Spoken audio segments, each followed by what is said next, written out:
चलिए आइए अब हम लोग पढ़ते हैं रेडियो प्रोग्राम प्रोडक्शन के बारे में, जो कि हमारा चैप्टर 12 है। रेडियो कार्यक्रम निर्माण के बारे में हम लोग पढ़ेंगे। If you listen to radio at least once in a while you may remember a few programs. यदि आप कभी कभार रेडियो सुनते हैं तब भी कुछ कार्यक्रम आपको याद होंगे। You remember them because you like them. वे आपको इसलिए याद हैं क्योंकि आप उन्हें पसंद करते हैं। You like them because they were interesting.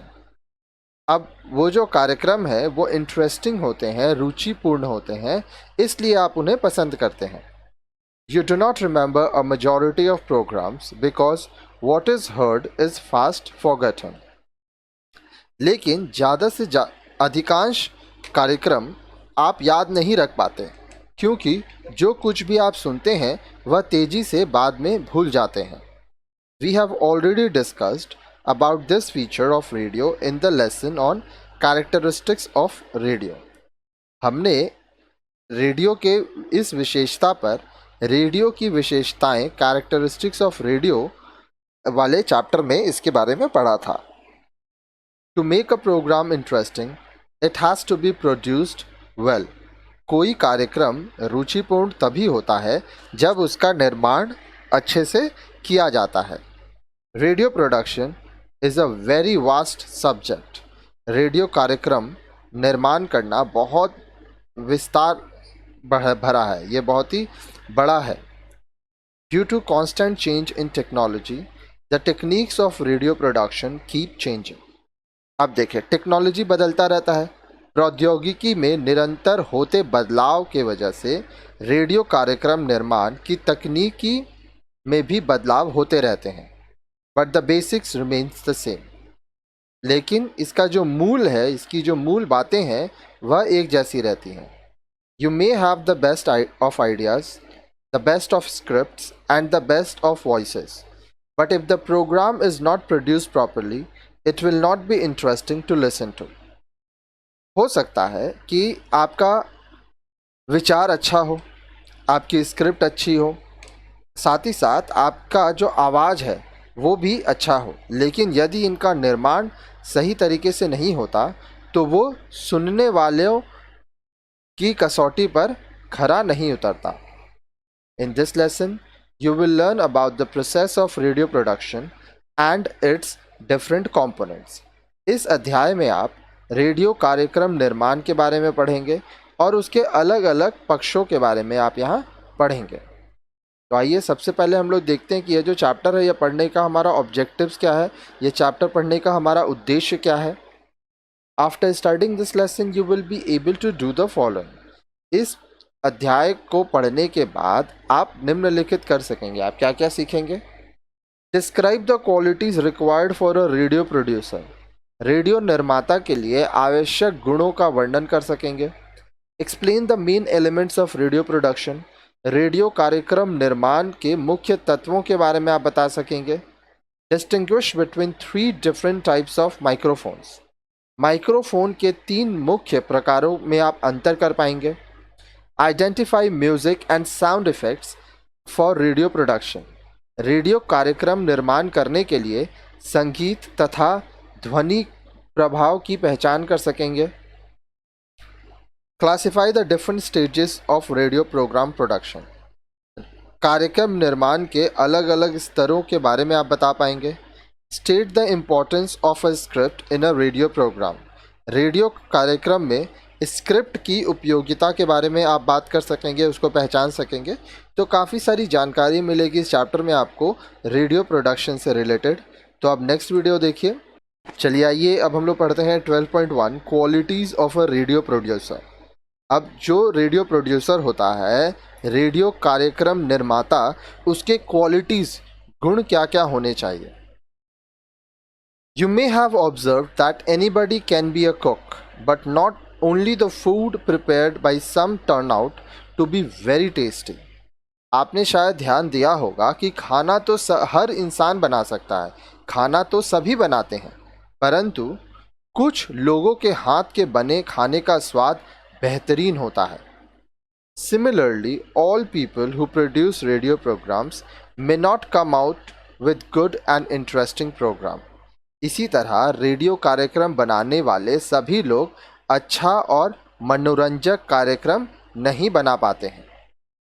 आगे देखिए, You need certain qualities or skills to be a radio producer. The qualities you need include the following. Radio कार्यक्रम निर्माता के रूप में सफल होने के लिए आप में कुछ निश्चित योग्यता होनी चाहिए। आपको जिन योग्यताओं की आवश्यकता होगी, आइए उसके बारे में पढ़ते हैं। Ability to see and hear what is happening around you. आसपास की घटनाओं को आप अच्छी तरीके से समझ पाएं। This would mean a keen desire to know more about things. यह योग्यता आपके अंदर चीज़ों तथा घटनाओं के प्रति आपकी ललक को स्पष्ट करेगा। आप ये जानना चाहेंगे कि आपके आसपास क्या हो रहा है। We may call this inquisitiveness. इसे हम जिज्ञासा कह सकते हैं। Unless a person is inquisitive, he or she cannot be a good radio producer. अब देखिए, जिज्ञासा शक्ति अगर नहीं होगी, अगर जिज्ञासा शक्ति के अभाव में कोई व्यक्ति अच्छा कार्यक्रम निर्माता नहीं बन सकता। This is because you need ideas to produce interesting programs. ऐसा इसलिए क्योंकि आपको इंटरेस्टिंग प्रोग्राम्स, रुचिकर कार्यक्रम बनाने के लिए अच्छे विचारों की आवश्यकता पड़ती है। How do you get ideas? अब सवाल उठता है, आपको यह विचार कैसे प्राप्त होते हैं? Let us think. आइए देखते हैं। Firstly we need to observe things to get ideas. सबसे पहले हम लोग को घटनाओं, परिस्थितियों को देखना पड़ेगा, उनको ऑब्जर्व करना पड़ेगा, ठीक है, जिनसे हम लोग को आइडिया मिलता है, विचार मिलता है। Remember the story of Isaac Newton who observed an apple following. This observation led him to wonder why the apple fell down from the tree and why it did not go up. The result was Newton's gravitational theory. अब देखिए, क्या आपको Isaac Newton के जीवन की घटना याद है जिसमें उसने सेब को पेड़ से नीचे गिरते देखा था? अब यह जो ऑब्जर्वेशन है, जिसको अवलोकन कहते हैं, इस अवलोकन ने न्यूटन को यह सोचने के लिए प्रेरित किया कि सेब पेड़ से नीचे ही क्यों गिरा, ऊपर क्यों नहीं गया। इसका परिणाम न्यूटन के गुरुत्वाकर्षण सिद्धांत, ग्रेविटेशनल थ्योरी के रूप में सामने आया। Let us take another example. James Watson was boiling water in a kettle. When the steam gushed out with force, he realized that force or power could be used. The result of this paved the way for the invention of the steam engine. आइए एक और उदाहरण से समझते हैं इसको। James Watson केतली में पानी गर्म कर रहा था। केतली में स्टीम शक्ति जो हुआ वाष्प शक्ति के साथ ढक्कन हटाकर निकल रही थी। उसने सोचा कि स्टीम की शक्ति वाष्प की शक्ति का उपयोग किया जा सकता है। इससे वाष्प चालित इंजन, स्टीम इंजन के विकास का रास्ता निकला। तो देखिए, so you can get ideas by, तो आपको विचार कहाँ से मिलेंगे? Observing things as discussed above. अभी जो आपको घटनाएं दी गई हैं, इसी तरह से आप परिस्थितियों को, घटनाओं को ऑब्जर्व करेंगे, ठीक है। ड्राइंग फ्रॉम एक्सपीरियंस, अनुभवों से आप बता पाएंगे। We have good and bad experience in life. हमें जीवन में अच्छे और बुरे अनुभव होते रहते हैं। People who have written stories, novels, poems and plays draw their more ideas mostly from their experience. अब देखिए, वो लोग जो कविता, कहानी, नाटक, उपन्यास ये सब के रचनाकार होते हैं, वो अपने अनुभव के आधार पर अपने रचना करते हैं। The great poet Kalidas saw the dying bird and its pair which was sad and took to writing poems. महाकवि कालिदास ने मरते हुए पक्षी के जोड़े को देखा और उन्हें दुख हुआ, जिससे उन्होंने कविता लिखी। The English poet Wordsworth observed flowers, daffodils dancing in the air, and wrote one of the best pieces of poetry. So, from our experience or going through the experience of other, we get ideas. अंग्रेजी कवि Wordsworth ने फूलों daffodils को हवा में झूमते हुए देखा और सर्वश्रेष्ठ कविताओं में से एक की रचना की। हम अपने अनुभवों से और दूसरों के अनुभवों से प्रेरणा लेकर विचारों को विकसित कर सकते हैं। आगे देखिए। You have just read about the experiences of others. How do you come to know about them? Well, you need to talk to others to find out and understand their experience. आपने अभी दूसरे लोगों के अनुभवों के विषय में पढ़ा। आप दूसरों के अनुभव कैसे जान सकते हैं? इसके लिए लोगों से बात करनी होगी तथा उनकी समझ एवं अनुभव का अंदाजा लगाना होगा। Ability to conceptualize ideas. विचारों को मूर्त रूप देने की क्षमता। You may get any number of ideas, but you need to turn them into concepts and then into radio scripts. आपके पास ढेरों विचार हो सकते हैं, आपको उन्हें एक स्वरूप प्रदान करना होगा तथा स्क्रिप्ट में बदलना होगा। आगे देखिए। क्रिएटिविटी, जिसको हम लोग रचनात्मकता कहते हैं। What is creativity? रचनात्मकता से आप क्या समझते हैं? Are you creative? क्या आप में वो गुण है? क्या आप रचनात्मक हैं? This is a quality which is found in almost everyone. यह वह गुण है जो हम सभी में पाए जाते हैं।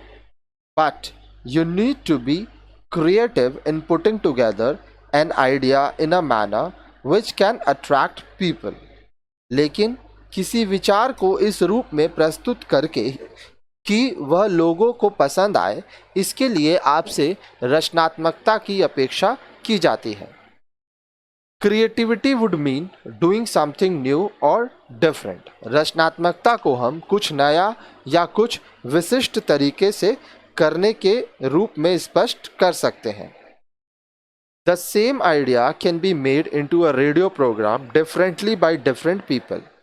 अब देखिए, एक ही विचार रेडियो कार्यक्रम में अलग अलग लोग अलग अलग तरीके से प्रस्तुत करते हैं। If everyone does it in the same way, they will all be the same and not interesting. यदि सभी लोग एक ही तरह की चीज़ों को प्रस्तुत करेंगे तो सब कुछ एक जैसा हो जाएगा और वह मनोरंजन नहीं होगा, आपको मज़ा नहीं आएगा। A good user of words. शब्दों का अच्छा प्रयोग करने की क्षमता। You need the ability to use the right word at the right time in the right manner. आपको आवश्यकता के अनुसार सही शब्दों का चुनाव करना चाहिए। सही शब्दों का सही जगह पर सही तरीके से चुनाव करना चाहिए। Radio programmes depend on a good script and that depends on your ability to write well. Radio कार्यक्रम स्क्रिप्ट पर निर्भर करते हैं तथा एक अच्छे स्क्रिप्ट आपके लिखने की क्षमता पर निर्भर करती है। For this you need a very good knowledge or stock of words or a good vocabulary. इसके लिए आपके पास शब्दों का अच्छा भंडार होना चाहिए। You have to be using words in the appropriate manner. We shall deal with this aspect later. आपको शब्दों का सही तरीके से प्रयोग करना आना चाहिए। हम इस विषय में आगे के वीडियोस में चर्चा करेंगे। चलिए आइए अब हम लोग पढ़ते हैं 12.2 एलिमेंट्स ऑफ रेडियो प्रोडक्शन के बारे में। रेडियो कार्यक्रम निर्माण के क्या क्या एलिमेंट्स होते हैं, क्या क्या तत्व होते हैं, आइए ये देखते हैं। You have already studied about the ingredients of a radio format. अब जो स्टूडेंट हमारे वीडियोस को लाइन से पढ़ रहे हैं, अभी तक आपने रेडियो फॉर्मेट के तत्वों के बारे में पढ़ लिया है। Can you recall them? They are human voice और spoken words, music, sound effects. क्या आप उन्हें याद कर सकते हैं? यह तत्व हैं मानव आवाज़ या उच्चारित शब्द, संगीत और ध्वनि, sound effects. The various elements of radio production flow from the above ingredients of a radio format. Radio format के इन्हीं तत्वों से रेडियो कार्यक्रम निर्माण के विविध तत्व प्राप्त होते हैं. So let us look at the main elements of radio production. आइए हम रेडियो कार्यक्रम निर्माण के विविध तत्वों का परिचय प्राप्त करें. स्टूडियो, तो आइए स्टूडियो को बारे में देखते हैं. In the previous lesson, you have learned that the radio studio is a room where radio programs are recorded. हमारे इसके पहले वाले चैप्टर में आपको बताया जा चुका है कि रेडियो स्टूडियो वह जगह होती है जहां रेडियो कार्यक्रम रिकॉर्ड किए जाते हैं. For producing a radio program, you need a soundproof studio where human voice can be recorded or broadcast in the best manner. Radio कार्यक्रम निर्माण के लिए एक शोर मुक्त साउंड प्रूफ स्टूडियो की आवश्यकता होती है जहां इंसान के आवाज़ को रिकॉर्ड कर सकते हैं हम लोग और उनका सबसे अच्छी तरीके से सर्वश्रेष्ठ रूप में प्रसारण ब्रॉडकास्ट कर सकते हैं. फिर आता है microphones. For our voice to be recorded in a studio we use a microphone. हमारी आवाज़ को रिकॉर्ड करने के लिए माइक्रोफोन नामक उपकरण का हम लोग इस्तेमाल करते हैं. यू माइट हैव यूज्ड और एटलीस्ट सीन अ माइक्रोफोन. अब देखिए, या तो आप माइक्रोफोन इस्तेमाल किए होंगे या तो कम से कम देखे होंगे. दे एम्पलीफाई और in other words increase the volume of your voice. वे हमारे आवाज़ को ऊंचा उठाते हैं या दूसरे शब्दों में कहें तो वे हमारे आवाज़ को स्पष्ट करते हैं. When you speak before a microphone, you don't have to shout. जब आप माइक्रोफोन पर बोल रहे होते हैं तो आपको आवाज़ ऊंची नहीं करनी होती है. आप आस्ते आस्ते बोलते हैं, माइक्रोफोन आपकी आवाज़ को बढ़ा देता है. You speak normally and it will be made louder if you use a loudspeaker to listen to. आप सामान्य आवाज़ में बोलेंगे तथा आवाज़ लाउड स्पीकर पर सुनने पर ऊंची हो जाएगी.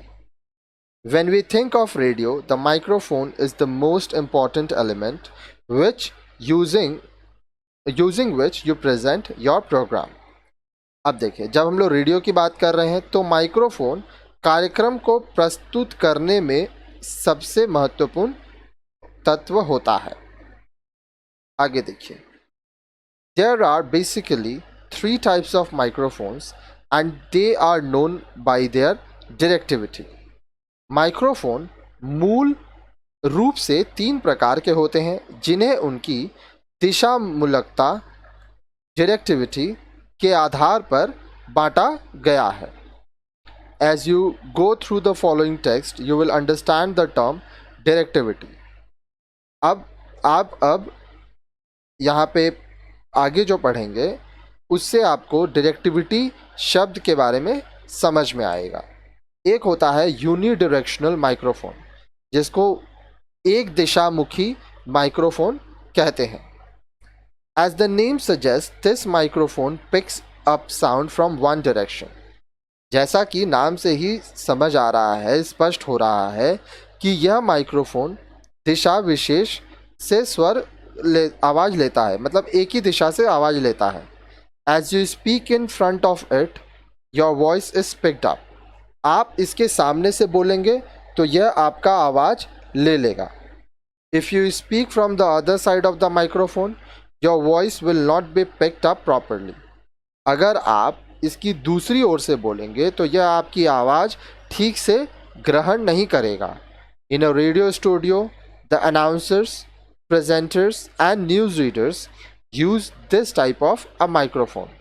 रेडियो स्टूडियो में उद्घोषक, अनाउंसर, प्रेजेंटर, प्रस्तोता, न्यूज़ रीडर, समाचार वाचक, समाचार पढ़ने वाला, इस तरह के माइक्रोफोन का इस्तेमाल करता है. A microphone is very sensitive and you need to use it carefully. Microphone बहुत संवेदनशील होते हैं, अतः आपको इसका उपयोग सावधानी पूर्वक करना चाहिए। You should be at the right distance from it when you speak. बोलते समय आपके और माइक्रोफोन के बीच में सही दूरी होनी चाहिए, otherwise your voice will not sound good. ऐसा नहीं होने पर आपकी आवाज़ ठीक से नहीं आएगी। Even if U turn a paper or breathe heavily, the microphone will pick up the sound and your program or your voice will be affected. यहाँ तक कि बोलते समय यदि कागज या गहरी सांस लेने की आवाज़ भी होती है तो माइक्रोफोन इसे पकड़ लेगा तथा इससे आपके आवाज़ की स्पष्टता भी प्रभावित होगी। फिर आता है बाई डायरेक्शनल माइक्रोफोन, जिसको हम लोग कहते हैं द्विदिशामूलक microphone. Here again, as the name bi suggests, the voice or sound is picked up from two directions. If you are recording an interview in a radio studio, you may use this type of microphone. इस microphone की विशेषता भी इसके नाम के अनुरूप है। यह दो दिशाओं से आवाज़ या ध्वनि पकड़ सकता है। अगर आप रेडियो में किसी का इंटरव्यू ले रहे हैं, रेडियो साक्षात्कार में जो रिकॉर्डिंग होता है उसके लिए इसका प्रयोग किया जाता है। फिर आता है ओमनी डायरेक्शनल माइक्रोफोन, बहुदिशामूलक microphone. You may be familiar with the word omni. आप बहुदिशा शब्द ओमनी शब्द समझ रहे होंगे। We say God is omnipresent, which means present everywhere. हम कहते हैं कि भगवान हर जगह मौजूद है। ठीक है, तो ओमनी प्रेजेंट का मतलब क्या होता है? प्रेजेंट एवरीवेयर, हर जगह से मौजूद होना। In the case of an omni directional microphone, it picks up sound from all directions. देखिए, बहुदिशामूलक माइक्रोफोन, ओमनी डायरेक्शनल माइक्रोफोन हर तरफ से आवाज़ ग्रहण कर सकता है। The type of microphone is used when a number of voices are used in a single program, like a radio discussion or a radio drama. अब देखिए, जब किसी रेडियो कार्यक्रम जैसे रेडियो नाटक, परिचर्चा आदि में बहुत सी आवाज़ें एक जगह रिकॉर्ड करनी होती हैं, तो इस तरह के माइक्रोफोन का इस्तेमाल किया जाता है। आगे देखिए, There are many types of microphones which come in different sizes and lengths. Microphone के अन्य प्रकार भी होते हैं जो अलग अलग आकार तथा लंबाई के होते हैं। If you watch a television program, you find a small microphone clipped on the collar. आपने टीवी कार्यक्रम में देखा होगा कि एक छोटा सा माइक्रोफोन बोलने वाले के कॉलर या कपड़ों के किनारे गले के पास लगा होता है। This is called a lapel microphone, which is actually a unidirectional microphone.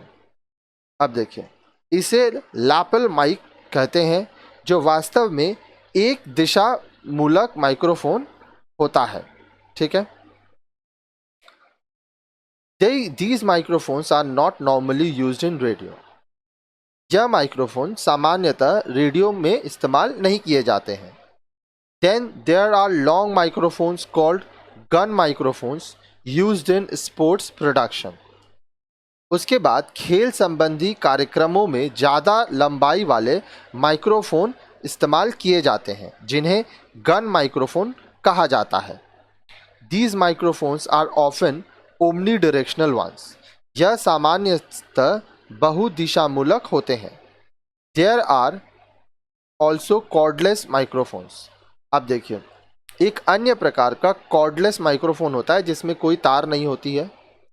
You might have seen them being used in the stage shows. अब देखिए, आप स्टेज शो अगर देखे होंगे तो वहां पर आप कॉर्डलेस माइक्रोफोन देखे होंगे।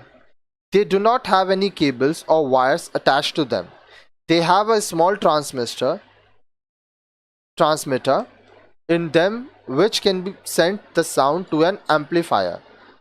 इनके साथ केबल या तार लगाने की आवश्यकता नहीं होती है।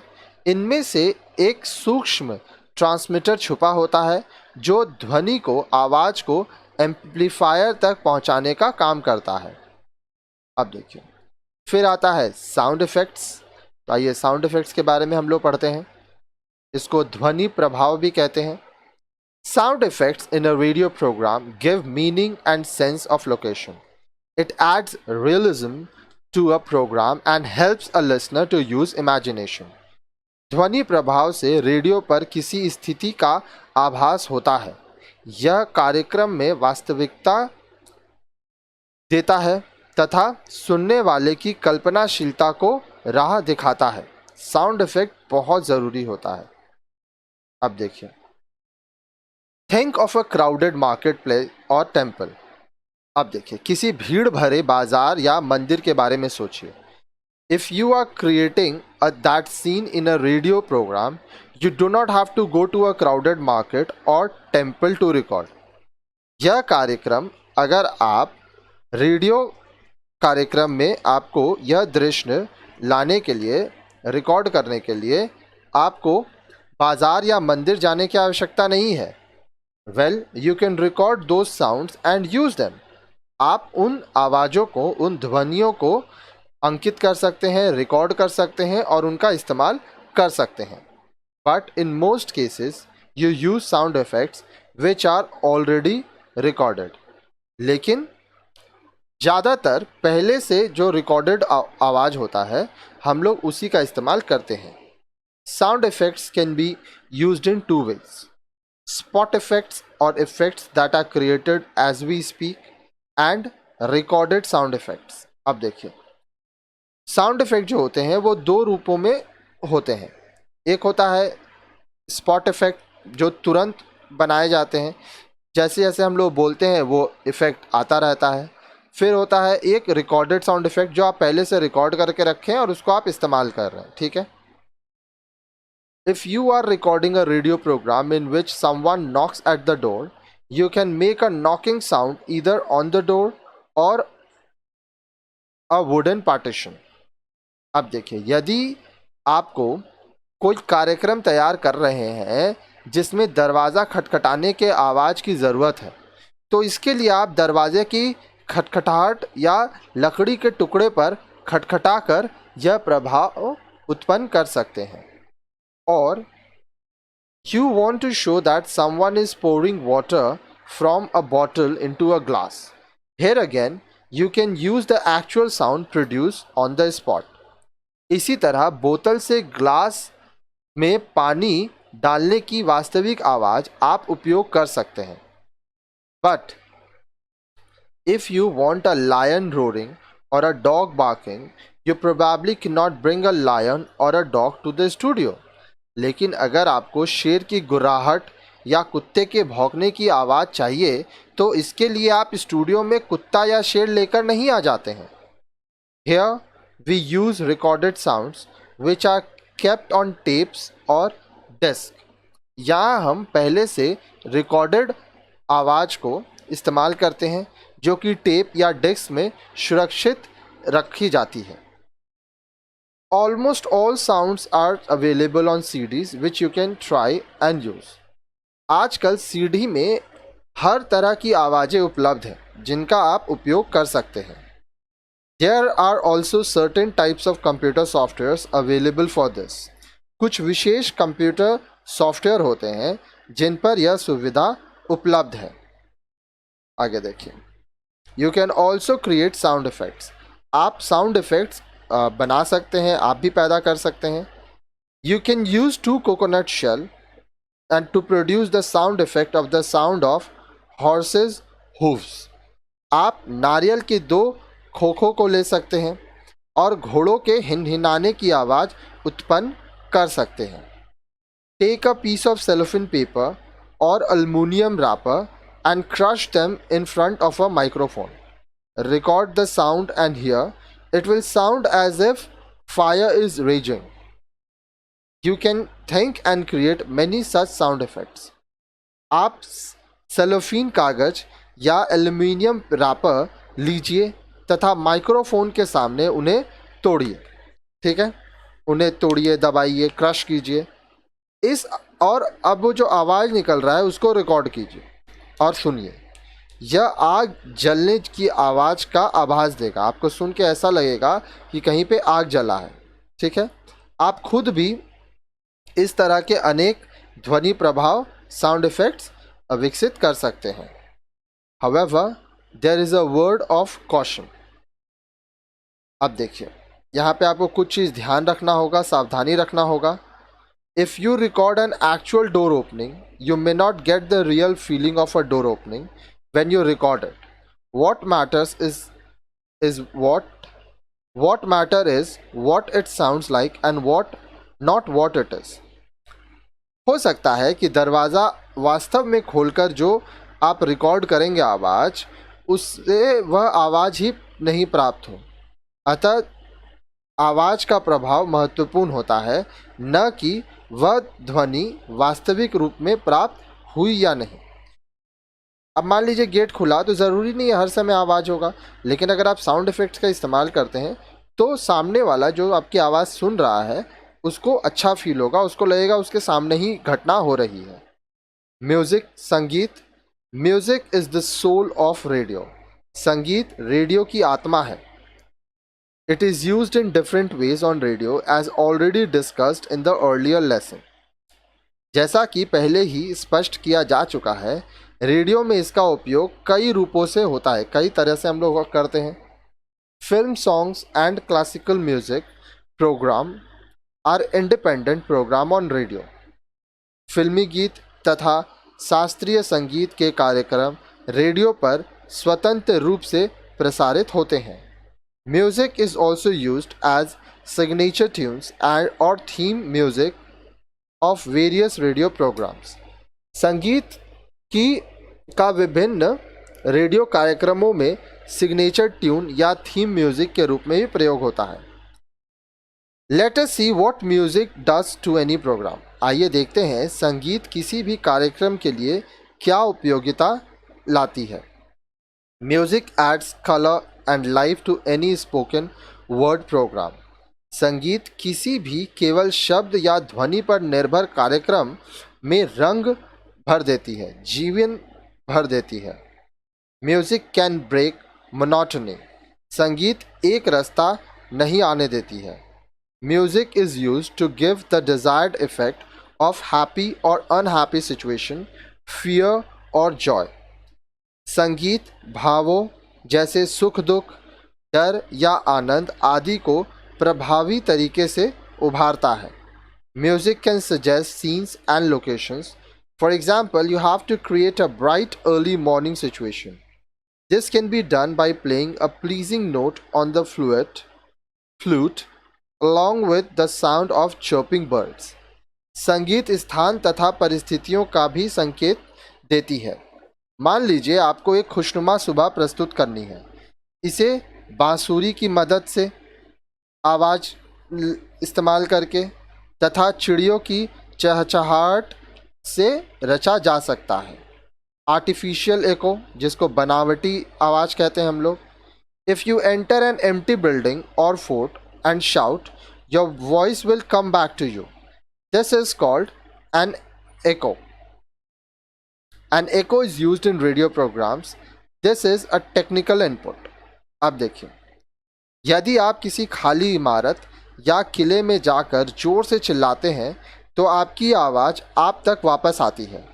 इसे प्रतिध्वनि कहते हैं, एको कहते हैं। प्रतिध्वनि एको का प्रयोग रेडियो कार्यक्रम में होता है। यह एक तकनीकी से होता है, ठीक है, टेक्निकल इनपुट होता है, उससे हम लोग इस आवाज़ को बनाते हैं। फिल्टर और डिस्टॉर्ट, छन्ना तथा भ्रंशन। If you listen to someone speaking to you on a phone, the voice would not sound normal. आपसे कोई फ़ोन पर बात करता है तो उसकी आवाज़ स्वाभाविक नहीं होती। This sort of effect called distort is produced using technology। अब देखिए, यहाँ पे जो भ्रंशन होता है, जो प्रौद्योगिकी के उपयोग से होता है। Sometimes distort is used along with echo। Think of someone speaking from a mine 100 feet below the earth. To make it realistic, distort and echo are used. अब देखिए, बोल रहा है कभी कभी क्या होता है कि जो ये आपका आवाज़ है उसमें डिस्टॉर्ट का इस्तेमाल किया जाता है, ठीक है। जैसे कोई अगर 100 फीट गहरी खान के अंदर से बोल रहा है तो इसे वास्तविक बनाने के लिए डिस्टॉर्ट, भ्रंशन तथा प्रतिध्वनि एको का इस्तेमाल किया जाता है। फिर आता है ह्यूमन वॉइस, इंसान का आवाज़, मानवीय स्वर के बारे में आइए देखिए क्या कहा गया है। The mainstay in any radio programme is the human voice. किसी भी रेडियो कार्यक्रम का मुख्य तत्व मानवीय स्वर होता है। Think of the voice of an announcer or news reader on radio. किसी रेडियो समाचार में बोलने वाले वाचक या अनाउंसर उद्घोषक के आवाज़ के बारे में सोचिए। You often find them very pleasant and nice to listen to. वह सुनने में काफ़ी आकर्षक तथा स्पष्ट होते हैं। This is because of the quality of their voice and the proper use of it. ऐसा उनके आवाज़ की गुणवत्ता तथा उसके उचित उपयोग से होता है। There are two aspects of the use of human voice in radio production.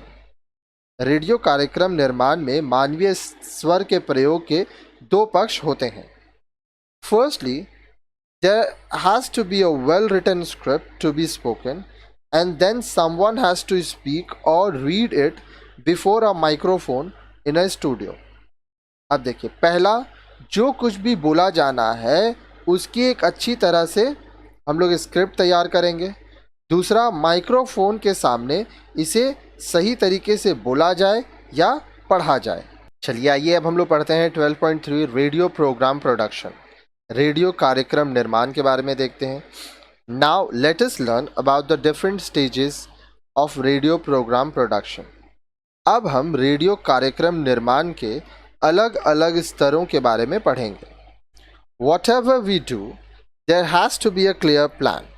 In the case of radio production also, there is a well accepted process of production which is carried out in 3 stages. हमें जो भी करना है उसकी एक स्पष्ट योजना होनी चाहिए। रेडियो कार्यक्रम तैयार करने की भी एक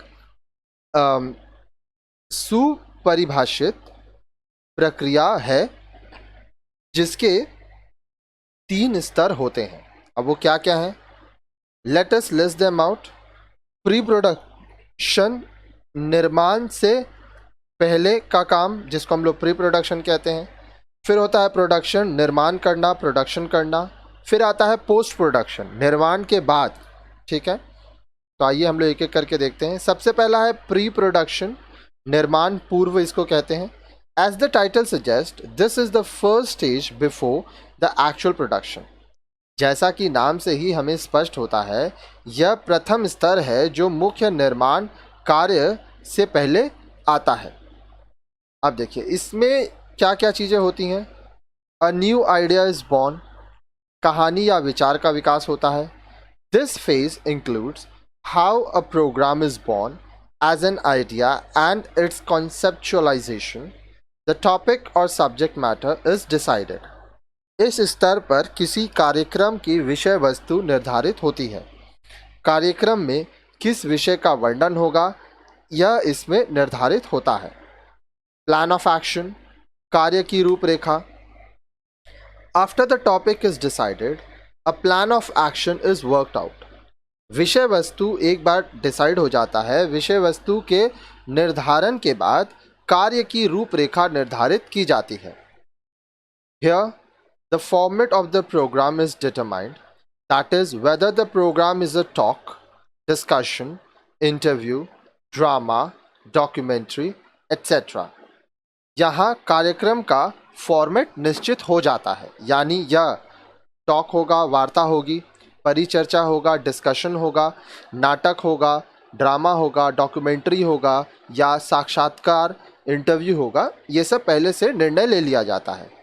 Once that is clear, the right person for writing the script and the performers are decided. यह एक बार निर्धारित हो जाता है, उसके बाद स्क्रिप्ट लिखना, अभिनय करना, प्रस्तुति के लिए उपयुक्त लोगों को चुनना जाता है।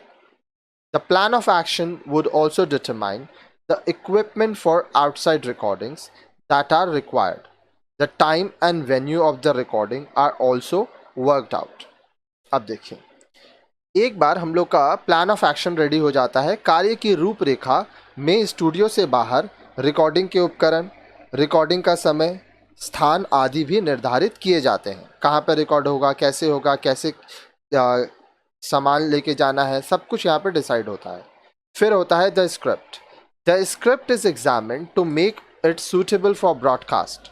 It is examined according to the principles of writing for radio और in other words for the ear. We will discuss this in detail in the next section. Script को एग्जामिन किया जाता है, इसका परीक्षण किया जाता है कि यह प्रसारण के लिए उपयुक्त है या नहीं। यह परीक्षण रेडियो के लिए लेखन के सिद्धांतों या स्क्रिप्ट की सुनने की आधार पर होता है।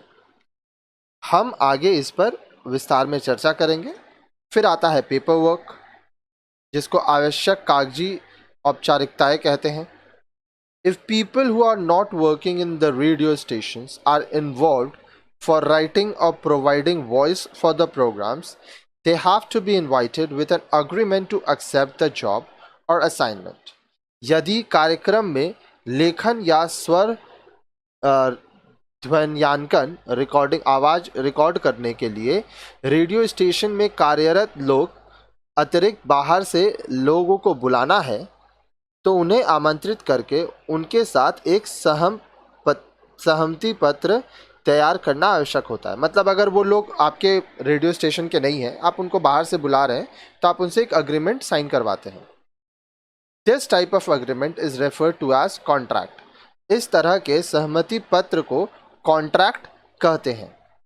Similarly, permission is often required to interview certain people if the program is based on such interviews.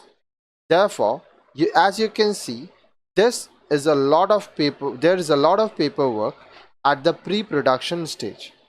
इसी प्रकार साक्षात्कार इंटरव्यू आधारित कार्यक्रमों के लिए साक्षात्कार हेतु व्यक्ति से पूर्व अनुमति लेनी होती है।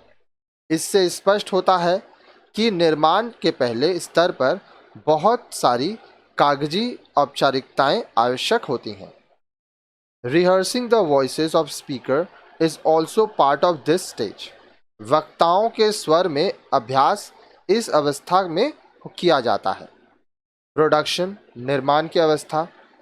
This is the actual process of recording and editing a radio programme.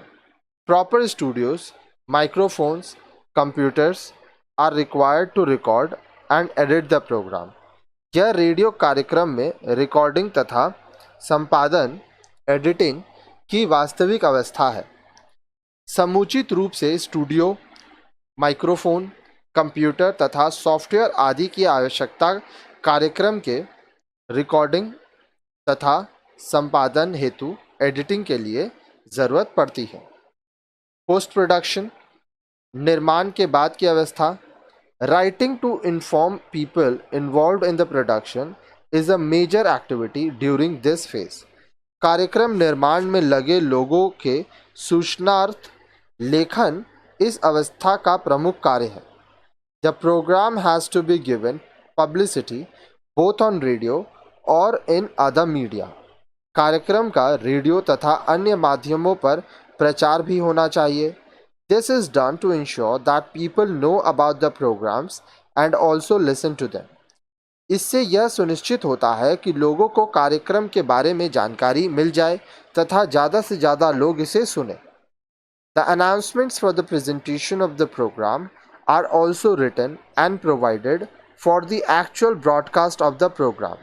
अब देखिए, कार्यक्रम प्रस्तुति के लिए उद्घोषणा भी लिखी जाती है तथा कार्यक्रम प्रसारण के लिए उपलब्ध कराई जाती है। तो चलिए आइए अब हम लोग पढ़ते हैं 12.4 राइटिंग फॉर रेडियो के बारे में। रेडियो के लिए लिखने के बारे में हम लोग पढ़ते हैं। In the previous section You have learnt that the script is examined according to the principles of writing for radio. Let us discuss about the importance of the script in a radio program. अब देखिए, इसके आगे वाले videos में आपने सीखा कि radio script का एग्जामिनेशन होता है, परीक्षण होता है रेडियो के लिए लेखन के सिद्धांत के आधार पर। आइए अब हम रेडियो कार्यक्रम में स्क्रिप्ट की महत्ता, उसके महत्व पर चर्चा कर दें। What happens when you listen to your favorite announcer speak on radio? क्या होता है जब आप अपने पसंदीदा उद्घोषक अनाउंसर को रेडियो पर बोलते हुए सुनते हैं? You may say that you would like to continue to listen to the announcer. आप चाहेंगे कि आप उद्घोषक को सुनना जारी रखें। But why? लेकिन क्यों? Well, because you like what they say and the way they say that. क्योंकि वह जो कह रहा है तथा जिस तरीके से कह रहा है वह आपको पसंद है। Don't you? क्या आप ऐसा नहीं करते? What they say is in most cases drawn from a script. The way in which they say it is about the whole idea of using their voice. वो जो कहते हैं वह पहले से ही लिखा गया होता है। उनकी प्रस्तुति की शैली, उनके बोलने का तरीका, यह वह खुद से डिसाइड करते हैं, यह उनका निर्णय होता है, उनकी कला होती है। We shall now discuss about the language we use in radio. अब हम रेडियो पर लिए प्रयुक्त भाषा पर चर्चा करेंगे। When we refer to the language used in radio, we are not referring to any particular language like English or Hindi, but the style of any language used in radio. जब हम radio की भाषा कहते हैं तो कोई भाषा विशेष जैसे हिंदी या अंग्रेजी की ओर संकेत नहीं करते, बल्कि भाषा की शैली के बारे में कहते हैं जो रेडियो में इस्तेमाल होते हैं। Here in radio you find that it is different from the language used in newspapers and magazines or what is referred to as print media. Radio में आप पाएंगे कि जो भाषा का प्रयोग होता है वह प्रिंट मीडिया या समाचार पत्र या पत्रिकाओं की भाषा से अलग होता है। अब देखिए आगे क्या बोल रहा है। In the print media, everything is written down or printed as they exist in the pages of the newspaper or magazine. Print media में सारा वर्णन लिखा जाता है जो प्रिंटेड होता है तथा समाचार पत्र या पत्रिका में पन्ने होते हैं और वो उसमें सब कुछ मौजूद होता है। You can keep them for as long as you want. इन्हें आप जब तक चाहें सुरक्षित रख सकते हैं। You can take your own time to read them. आप अपनी सुविधा के अनुसार इन्हें कभी भी पढ़ सकते हैं। If you do not understand them in one reading, you can read them again and understand. यदि आपको एक बार पढ़कर बात समझ में नहीं आती है तो आप इसे दोबारा पढ़कर समझ सकते हैं। If you do not know the meaning of any word, you can refer to a dictionary to understand the meaning. अगर आपको किसी शब्द का अर्थ नहीं समझ आ रहा है तो आप डिक्शनरी शब्दकोश की सहायता ले सकते हैं और उस शब्द को, उस चीज को समझ सकते हैं। Now think of radio. अब रेडियो पर ध्यान दीजिए। You hear programmes as they are broadcast. कार्यक्रम आप तभी सुनते हैं जब उनका प्रसारण होता है। You hear them only once. आप केवल एक बार ही उन्हें सुनते हैं। Of course you may say that you can record them and listen to them. आप कह सकते हैं कि आप इन्हें रिकॉर्ड करके सुन सकते हैं। Record it and listen to it later. आप अभी इसको रिकॉर्ड कर लेंगे और बाद में इसको सुनेंगे। Well, that generally does not happen. लेकिन सामान्यतः ऐसा नहीं किया जाता। In our daily conversation we speak, someone else listens, or someone speaks and we listen. It is a momentary experience. You may or may not remember what you said or heard. अब देखिए, हमारे हर रोज के बातचीत में एक व्यक्ति बोलता है तो दूसरा सुनता है, तथा दूसरा बोलता है तो एक व्यक्ति सुनता है। यह एक संक्षिप्त अनुभव है, कुछ ही पल के लिए होता है। आप याद रख पाएँ या नहीं रख पाएँ कि आपने क्या कहा या क्या सुना। ऐसा भी होता है, लोग क्या सुनते हैं, क्या बोलते हैं, भूल जाते हैं।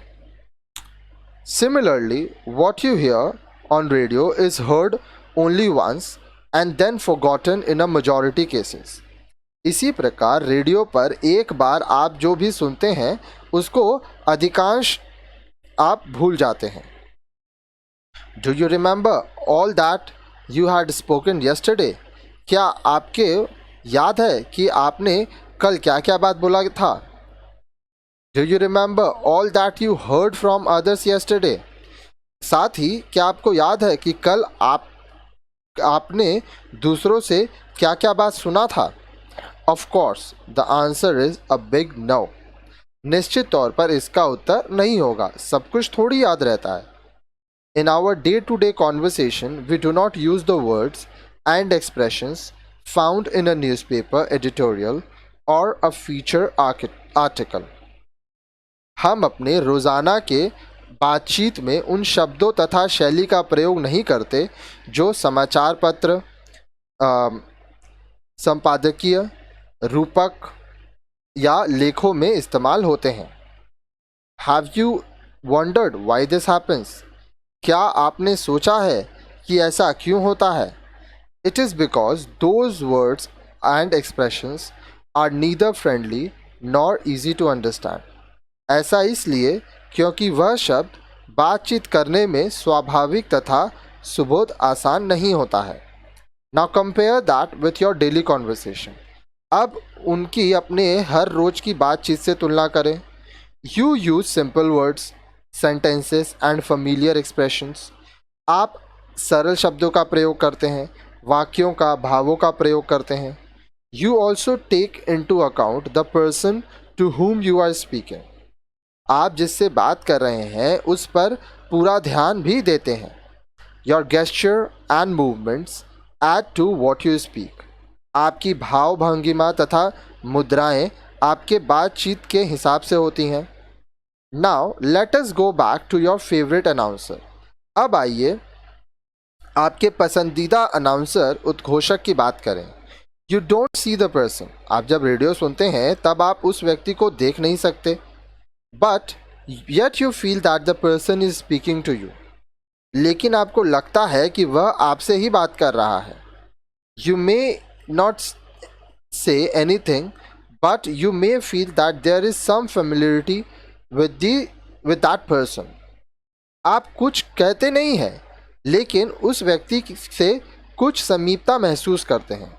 Interestingly, in most cases, what you hear on radio is written down or scripted. It is spoken and is heard only once. इसी तरह प्राय आप जो कुछ भी रेडियो पर सुनते हैं उसे पहले लिखा जाता है या उसका स्क्रिप्ट तैयार किया जाता है, इसे पढ़ा जाता है तथा केवल एक बार सुना जाता है। From what you have read so far, we can come to certain conclusion. अभी तक आपने जो चीज़ पढ़ा उसके आधार पर हम कुछ निष्कर्ष निकाल सकते हैं। First of all, when it comes to radio, you listen to a person who is not seen. Radio पर हम व्यक्ति को केवल सुनते हैं, उसे देख नहीं सकते। The person speaks from a script written down earlier. व्यक्ति पहले से तैयार किए गए स्क्रिप्ट के आधार पर बोलता है। You feel that the person is talking to you. आपको ऐसा लगता है कि यह व्यक्ति जो है वह आपसे बात कर रहा है। आगे देखिए। The person sounds friendly and you have no problem in understanding what is being said. अब जो व्यक्ति है वो एक दोस्त की तरह आपको लगता है तथा जो कह रहा है उसे सुनने में आपको कोई परेशानी नहीं होती। You can call the language or the words used in a radio script as the spoken words as against the written word or the printed word used in the print media. अब देखिए, radio script में इस्तेमाल किए गए शब्दों को आप उच्चारण हेतु शब्द के रूप में समझ सकते हैं, जबकि प्रिंट मीडिया में लिखित या प्रिंटेड शब्द प्रयुक्त होते हैं. Unlike the printed word, which is written for the eye, the spoken word is written for the ear. Print media में इस्तेमाल किए गए शब्द आँखों के लिए होते हैं, तो रेडियो में जो शब्द लिखे जाते हैं वह हमारे कानों के लिए होते हैं, क्योंकि हम उन्हें सुनते नहीं हैं, माफ़ कीजिएगा, देखते नहीं हैं, हम सिर्फ सुनते हैं. Let us list out the main characteristics of the spoken word. अब देखिए, उच्चारण हेतु विशेषकृत शब्दों के बारे में आइए उनकी विशेषताएं होती हैं वो देखते हैं. Though it is written, it is spoken. हालांकि यह लिखा जाता है पर बोलने के लिए होता है. It is written for the ear, not the eye. यह कानों के लिए होता है, आँखों के लिए नहीं. It is heard only once. The listener normally does not get a second chance to listen. यह केवल एक बार सुना जाता है, सामान्यतः सुनने के लिए दोबारा यह उपलब्ध नहीं होता है. आगे देखिए. It is conversational and should therefore sound like one and have the following qualities. यह बातचीत की शैली के हिसाब से होता है तथा स्पष्ट होता है. इसके गुण निम्नलिखित होते हैं. आगे देखिए. It should be simply worded without any difficult or unfamiliar words. इसमें सरल आसान शब्दों का प्रयोग होता है, कठिन तथा जटिल शब्दों का प्रयोग नहीं होता है. The sentences should be short and simple and not complex. वाक्य छोटे तथा सरल होते हैं, जटिल वाक्यों का इस्तेमाल नहीं होता है. There should be only one idea in a sentence and not many ideas. एक वाक्य में केवल एक विचार होते हैं, अनेक विचार नहीं होते हैं. Though there are thousands of listeners, what is written should be meant for just one listener. At the listening end, there are generally only one or two persons and not a crowd, so it should be speaking to one person. हालांकि radio कार्यक्रम एक समय में हजारों लोग सुनते हैं, लेकिन जो कुछ लिखा जाए उसे एक श्रोता को ध्यान में रखकर लिखना चाहिए. श्रोता सुनने के रूप में भी सामान्यतः एक या दो लोग होते हैं. भीड़ रेडियो नहीं सुनती, अतः इसमें एक व्यक्ति से बातचीत का आधार होना चाहिए. The words chosen should denote the exact meaning and not be vague or abstract. शब्द सीधे सीधे अर्थ स्पष्ट करते हों, वे सांकेतिक या अस्पष्ट नहीं हो. The words should make pictures in the minds of the listener. शब्दों से सुनने वालों के मन में चित्र बनाने की क्षमता होनी चाहिए. Abbreviation or short forms should be avoided. If an abbreviation is used, then its full form should be given. अब देखिए, संक्षिप्त नामों का प्रयोग जितना हो सके मत कीजिए. अगर इनका प्रयोग करना हो तो इनका फुल फॉर्म पूरा नाम बता दीजिए. If the script consists of big numbers, it can be rounded off to the nearest whole number. यदि स्क्रिप्ट में दशमलव के बाद संख्या हो तो उसे एक पूर्ण संख्या का रूप दे देना चाहिए. While referring to more than one person, avoid using he or she. It can confuse the listener. एक से अधिक व्यक्तियों के संदर्भ में वह के प्रयोग से बचना चाहिए. इससे सुनने वाले में भ्रम पैदा हो सकता है.